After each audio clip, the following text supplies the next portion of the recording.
복의 근원 강림하사 찬송하게 하소서. 한량없이 자비하심 증량할 길 없도다.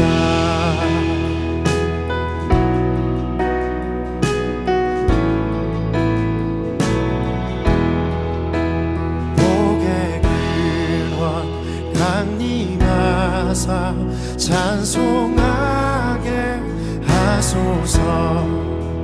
한량없이 자비하심 증량할 길 없도다.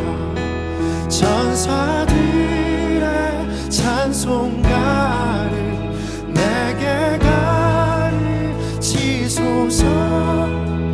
구속하신 그 사랑을 항상 찬송합니다.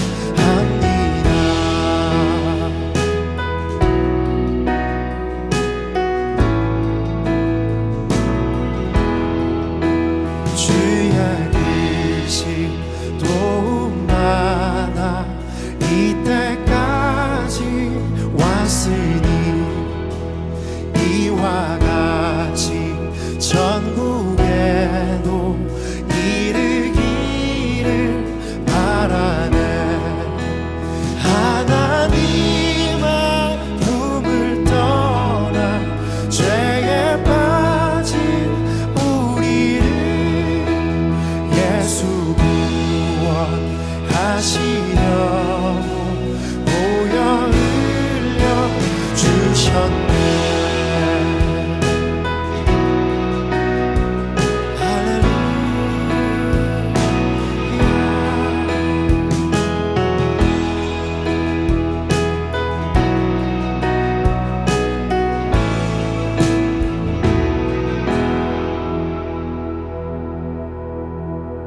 주의 귀한 은혜 받고 일생 미친 자 되네.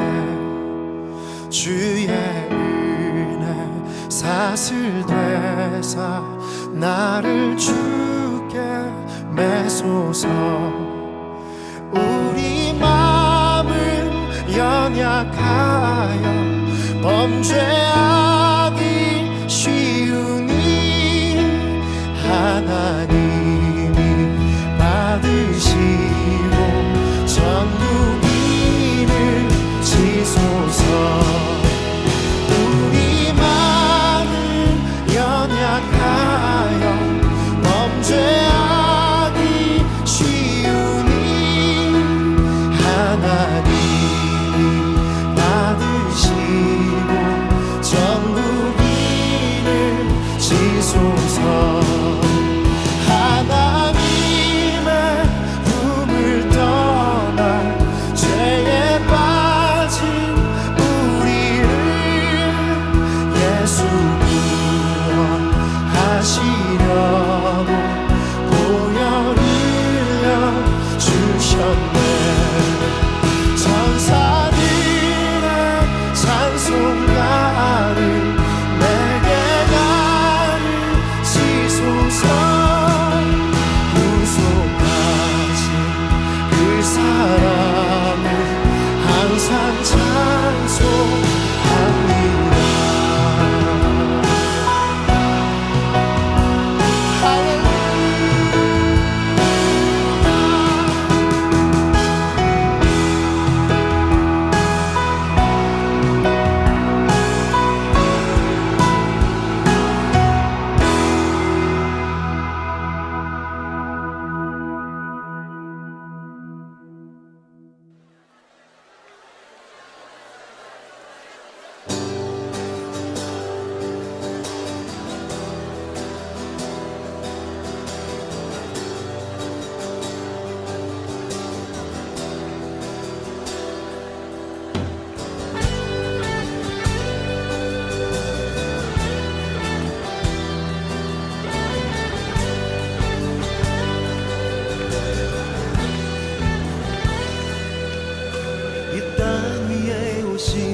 십자가에 달리사 우리 죄 사하셨네. 하나님이 그를 지극히 높여 모든 이름 위에 뛰어난 이름을 주사 우리 예수 이름 앞에 절하고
주님 오실 그날 다시 사신 왕의 영광 이 땅을 비추네.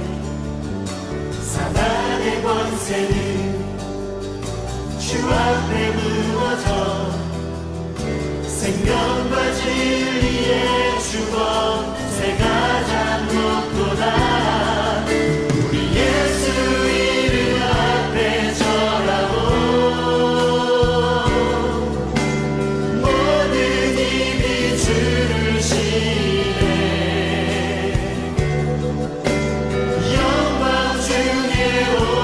주를 보리라.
하나님의 나라가 무엇과 같을까?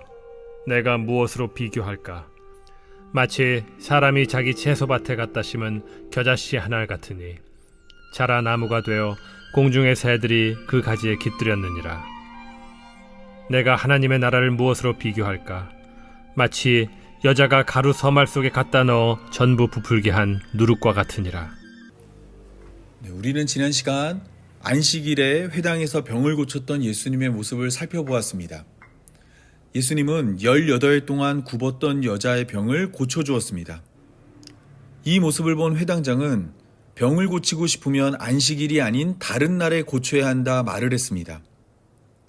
예수님은 이러한 회당장의 모습이 잘못되었다고 지적하시며 자기 소나 나귀를 위해서는 안식일에도 물가로 데려가면서 안식일에 18일 동안 병든 여자의 병을 고치는 것이 무슨 문제이냐라고 그들에게 말을 하였습니다. 예수님의 말씀이 끝나자 회당의 사람들은 두 가지 반응으로 나누어졌습니다. 예수님을 반대하던 자들은 부끄러워했고 그 외의 사람들은 예수님이 하신 모든 영광스러운 일로 인해 기뻐하였습니다. 같은 것을 보고 같은 것을 들었고 같은 것을 경험했지만 한쪽은 부끄러워했고 한쪽은 기뻐한 것입니다. 오늘 본문은 바로 여기에서 시작합니다. 같은 공간에서 같은 능력을 보았고 같은 말씀을 들었던 자들이 두 그룹으로 나누어진 가운데 예수님은 하나님 나라가 무엇과 같을까? 내가 무엇으로 비교할까? 라고 말씀하시며 두 가지 비유를 들려주었습니다. 두 그룹으로 나누어진 자 중에 예수님으로 말미암아 기뻐하는 자들에게 하나님 나라를 두 가지를 예를 들어 설명해 주신 것입니다. 두 비유 중 첫 번째는 하나님 나라가 자기 밭에 갖다 심은 겨자씨 한 알과 같다는 것입니다. 이 겨자씨는 땅 아래에서 시작해 훗날 건강한 나무가 됩니다. 많은 가지가 위로 뻗고 나뭇잎이 풍성해집니다. 그리고 결국엔 공중의 새들이 그 가지에 깃들어 살게 됩니다. 겨자씨가 나무가 되어 많은 새들의 거처가 된 것입니다. 누가복음에는 씨에 대한 이야기가 3번 등장합니다. 첫 번째는 누가복음 8장에 기록된 씨 뿌리는 자의 비유입니다. 이 비유는 씨 뿌리는 자의 씨가 좋은 밭에 뿌려지면 100배의 결실을 맺는다는 내용을 담고 있습니다. 예수님의 해석을 따르면 여기서 씨는 하나님의 말씀입니다. 하나님의 말씀이 좋은 땅에 떨어지면 말씀을 듣고 지키어 인내로 결실하게 됩니다. 둘째는 오늘 살펴보고 있는 본문이고 셋째는 누가복음 17장 6절에 기록된 겨자씨 한 알만한 믿음입니다. 예수님은 겨자씨 한 알만한 믿음이 있더라면 뽕나무더러 뿌리가 뽑혀 바다에 심기어라 했을 것이고 그 뽕나무가 순종하여 그렇게 하였을 것이라 말씀하였습니다. 누가복음에 3번이나 등장하는 씨의 대표적인 이미지는 작은 것입니다. 복음서만 아니라 고대 근동사회에는 씨를 작은 것으로 이해했습니다. 모래나 먼지처럼 쉽게 발견할 수 있는 것들 중에 씨보다 작은 것도 많지만 씨가 작은 것들을 대표하게 된 것은 씨가 가진 확장성 때문입니다. 손톱보다 작은 씨는 싹을 틔운 후에는 본래의 크기보다 몇 배나 빠르게 성장합니다. 때문에 씨는 작은 것을 대표하며 동시에 무한한 가능성을 가진 것으로 이해되었습니다. 오늘 본문의 겨자씨도 마찬가지입니다. 겨자씨도 작은 것을 대표하며 동시에 무한한 가능성을 보여주고 있습니다. 하지만 실제로 겨자나무를 본 사람들은 생각과 다른 겨자나무의 모습으로 인해 큰 혼란을 느낍니다. 예수님이 말씀하신 겨자나무가 사실은 겨자풀이기 때문입니다. 나무와 풀은 확실하게 구분됩니다. 나무는 굵은 줄기를 가졌고 풀은 보통 한 해밖에 살지 못하는 얇은 줄기를 가졌습니다. 때문에 실제 겨자나무는 우리가 생각한 것보다 훨씬 초라합니다. 그렇다면 왜 예수님은 겨자풀을 겨자나무라고 말씀하신 걸까요? 그것은 지금과 다른 식물을 구분하는 방법 때문입니다. 우리는 식물학적으로 식물을 구분하지만 당시에는 크기로 식물을 구분했습니다. 길이가 작은 것들은 모두 풀이라 하였고 크기가 큰 것들은 모두 나무라 하였습니다. 그렇기 때문에 예수님은 겨자풀을 겨자나무라 말씀하신 것입니다. 나무는 성장이 느리지만 풀은 성장이 매우 빠릅니다. 그렇기 때문에 겨자풀도 빠르게 성장합니다. 품종마다 다르긴 하지만 보통은 사람의 키를 넘겨 성장한다고 합니다. 학자들이 예수님이 말씀하신 겨자씨로 지목한 검은 겨자 품종은 2에서 3m까지 성장한다고 알려져 있습니다. 물론 예수님이 말씀하신 겨자풀이 무엇을 가리키는지는 정확히 알 수는 없습니다. 확실한 것은 겨자풀이 겨자나무로 불릴 만큼 크게 성장한다는 것입니다. 따라서 겨자씨의 비유는 하나님 나라가 빠르게 성장한다는 것을 말하고 있습니다. 보잘것없는 작은 겨자씨의 성장을 통해 공중에 새가 깃드는 공간이 되는 것처럼 하나님 나라가 빠르게 성장해 위의 것으로 부름받은 하나님의 백성들이 머물게 된다 말씀하신 것입니다. 비유 중 두 번째는 하나님 나라가 가루를 부풀게 하는 누룩과 같다는 비유입니다. 유대인들은 주로 밀가루나 보리가루를 사용하여 빵을 만들었습니다. 밀은 보리보다 가격이 비쌌으므로 보리가루가 좀 더 대중적이었습니다.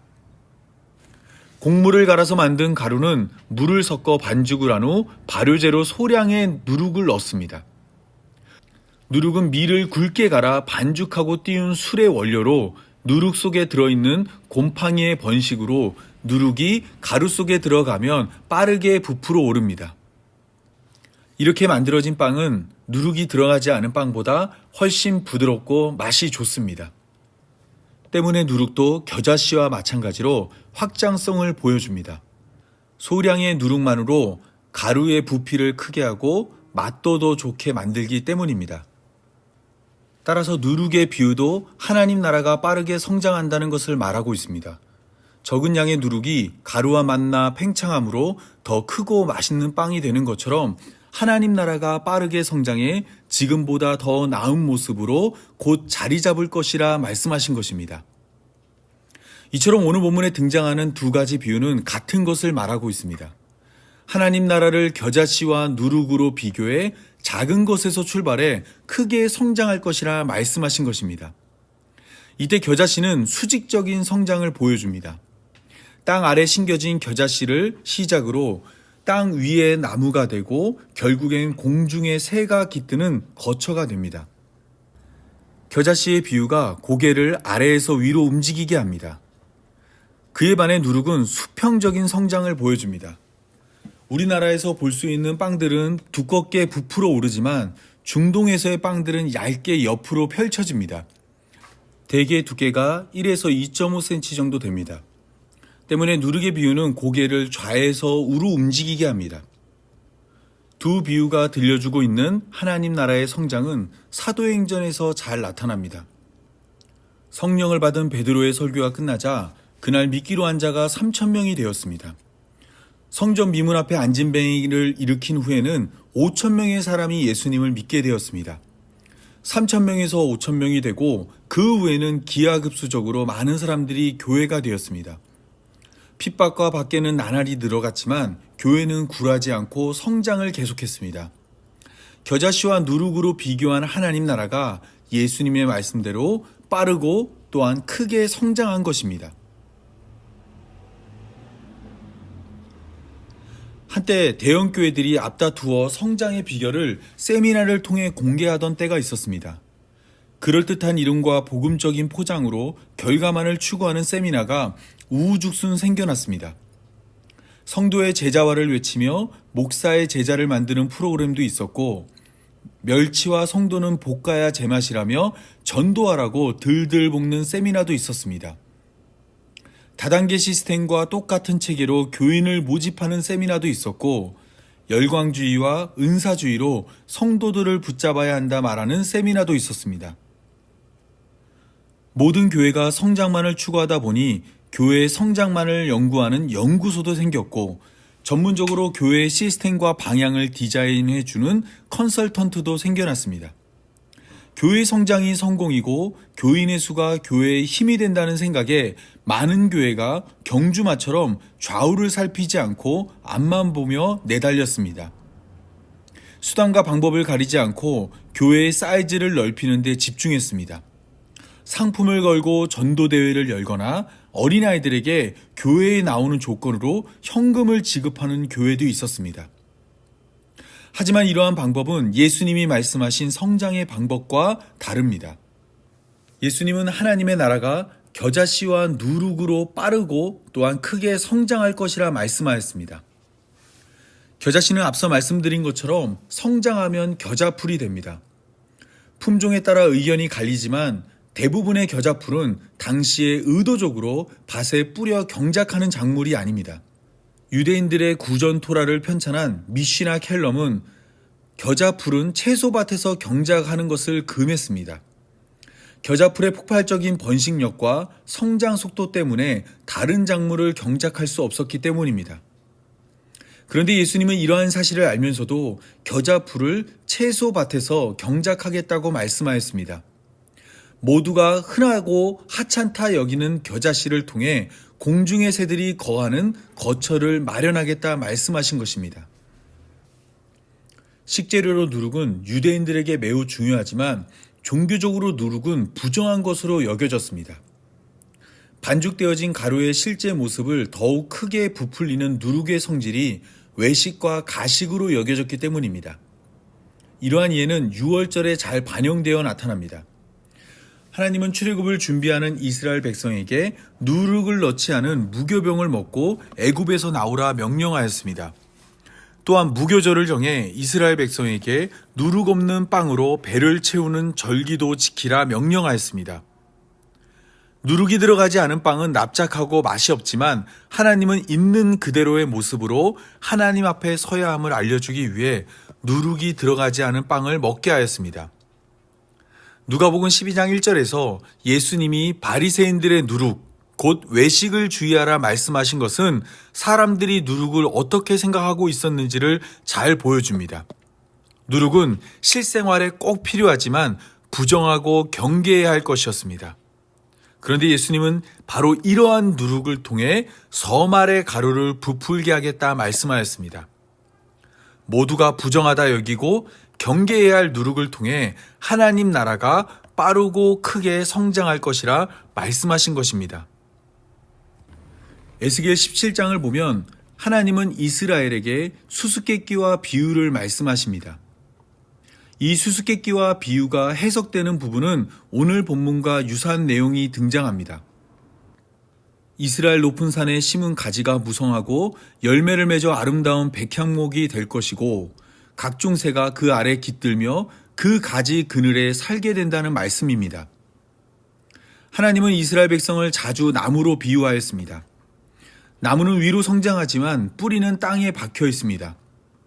죽을 때까지 단 한 번도 땅을 벗어나지 못합니다. 이러한 모습은 다리를 잃은 뱀과 같이 땅에 갇힌 사람의 특징을 잘 보여줍니다. 죄로 인해 에덴 동산에서 쫓겨난 사람이란 존재는 땅을 섬기는 자가 되어 죽을 때까지 땅에 갇혀 살아갑니다. 잠시 위로 뛸 수는 있으나 땅에서 벗어날 수는 없습니다. 모두가 땅에 갇혀 땅의 것을 추구하다 땅에서 숨을 거둡니다. 그래서 하나님은 누가복음 8장에서 말하고 있는 것처럼 씨 뿌리는 자가 되어 하나의 씨를 이 땅에 던졌습니다. 이 땅에 떨어진 씨는 요한복음 12장 24절이 말하고 있는 것처럼 자신의 죽음으로 많은 열매 맺는 나무가 되었습니다. 예수님께서 이를 위해 나무로 만든 십자가에 달려 죽은 것입니다. 요한복음 3장에서 예수님은 모세가 광야에서 뱀을 든 것처럼 예수님도 들려야 한다 말씀하였습니다. 우리 중 하나가 되어 우리의 죄를 품은 예수님이 십자가에 달려 들림으로 땅에서 벗어난 자가 되었습니다. 요한복음 19장 25절은 이러한 예수님의 십자가 아래 예수님의 어머니와 이모와 글로바의 아내 마리아와 막달라 마리아가 서 있다 말합니다. 이미 택함받은 공중의 새들이 십자가로 풍성한 가지를 만든 예수님 아래 서 있다 말하고 있는 것입니다. 수수께끼에는 답이 있어야 합니다. 답을 알기 전에는 수수께끼를 이해하는 것이 힘듭니다. 하지만 답을 알고 난 후에는 수수께끼의 문제는 답에 대한 해설이 됩니다. 예수님은 에스겔서 17장과 같이 수수께끼와 같은 비유를 우리에게 들려주었습니다. 겨자씨와 누룩과 같이 빠르고 크게 성장할 하나님 나라의 이야기를 우리에게 말씀해 주었습니다. 이때 우리는 세상은 알 수 없고 믿는 자만 더 알게 되는 하나님의 구원을 깨달아야 합니다. 하나님은 사람들이 겨자씨 그리고 누룩과 같이 하찮게 여기고 부정하다 생각했던 십자가로 우리의 구원을 완성하십니다. 예수님의 십자가를 통해 하나님 나라가 성장하는 것입니다. 우리는 이 비밀을 붙잡아야 합니다. 교회로 모이기 힘들고 성도의 교제가 어려울수록 더욱 십자가 앞에 서는 시간이 많아져야 합니다. 예수 그리스도의 십자가 아래 깃드는 삶이 되어야 합니다. 십자가를 벗어나 자기 죄를 스스로 감당하는 자가 되어서는 안 됩니다. 사람들이 미련하고 어리석게 여기는 십자가 아래 우리의 죄를 내려놓고 공중의 새처럼 땅 위를 마음껏 날아다니는 성도의 삶이 되기 바라며 오늘 말씀 맺도록 하겠습니다. 죽음은 아무것도 해결할 수 없을 것이라 여기던 우리에게 예수님의 죽음으로 생명의 빛을 밝히 보여주신 하나님 감사합니다. 날마다 십자가 앞에 서는 삶이 되기 원합니다. 예수님을 배우고 예수님을 따르며 예수님과 함께 살아가는 삶으로 인도하여 주옵소서. 예수님이 내미는 십자가를 외면하지 않고 예수님과 함께 십자가를 지고 살아가는 삶이 되게 하여 주옵소서. 이 모든 말씀 우리 구주 예수님의 이름으로 기도합니다. 아멘.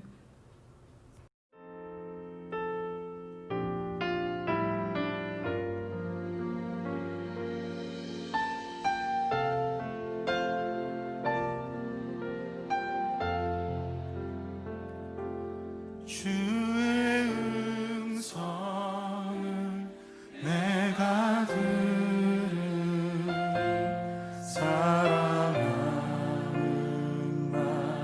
나이세 믿는 마음으로 주께 가오니 나를 영접하소서. 내가 매일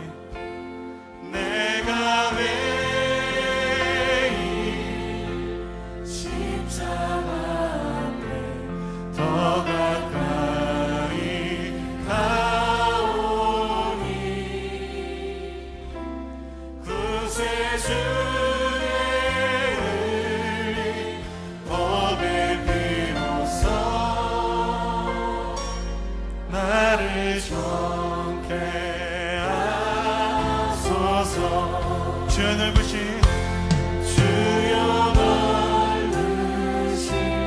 은혜의 풍성 나를 받아주시고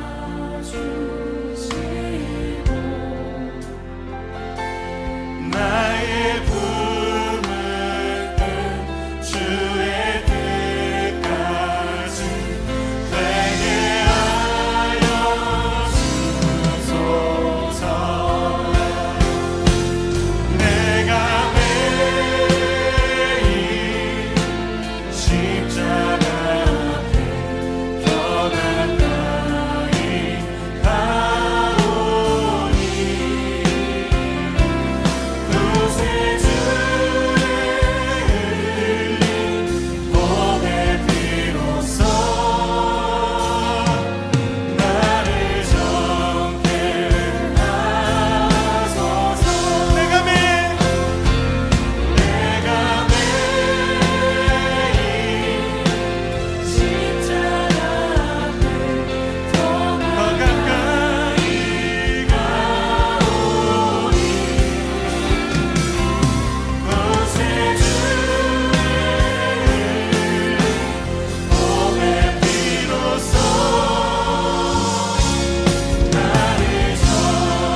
악에서 구하소서.